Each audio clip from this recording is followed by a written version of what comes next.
This is section 4 of chapter 9, and in this section we will briefly outline some of the statistical analyses that are applied to within subject designs. So the two-treatment design is used when you want to compare two different treatments. And this is a straightforward method which again allows you to evaluate differences across two different treatment conditions. And this design shares similarities with the two-group between subjects design and has its own advantages and disadvantages. So the advantages. One is that it's pretty easy to conduct and understand. For example, if you're comparing the effects of two different study techniques on student performance, either there's a difference or there isn't. Right? Next, it's pretty easy to select treatments that maximize the difference between the treatments in the hopes of seeing an effect of the independent variable across its levels. And finally, it's very easy to counterbalance.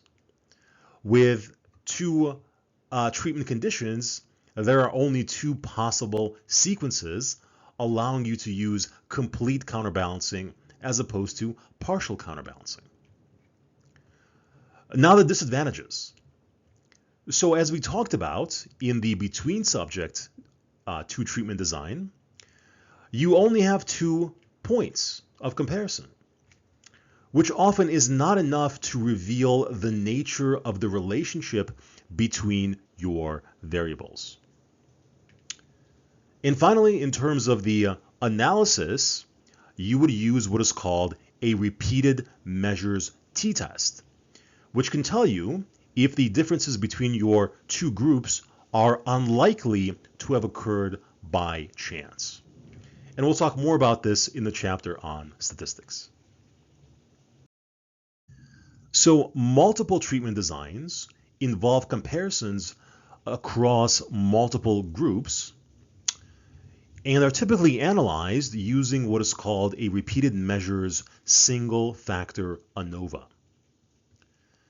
The advantages. Well, if you have more treatment conditions, this allows for a more detailed examination of how the dependent variable changes in response to variations of the independent variable.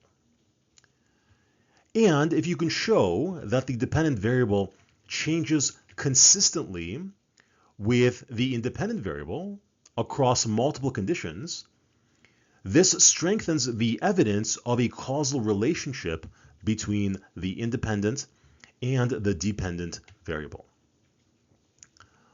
Now the disadvantages. Well, one disadvantage is if you introduce too many conditions, you can make the differences between them too small and too subtle, which reduces the likelihood of finding significant differences. Another issue is that if you have multiple treatments in a within subject design, this increases the time required for a participant to run in your study, and this can greatly increase participant attrition. And finally, if you have a lot of treatment conditions, it becomes very difficult to counterbalance. The number of possible sequences grows exponentially with the number of treatment conditions in your study. All right, so that concludes chapter 9 and our discussion of experimental designs. In chapter 10, we will discuss non-experimental designs. See you then.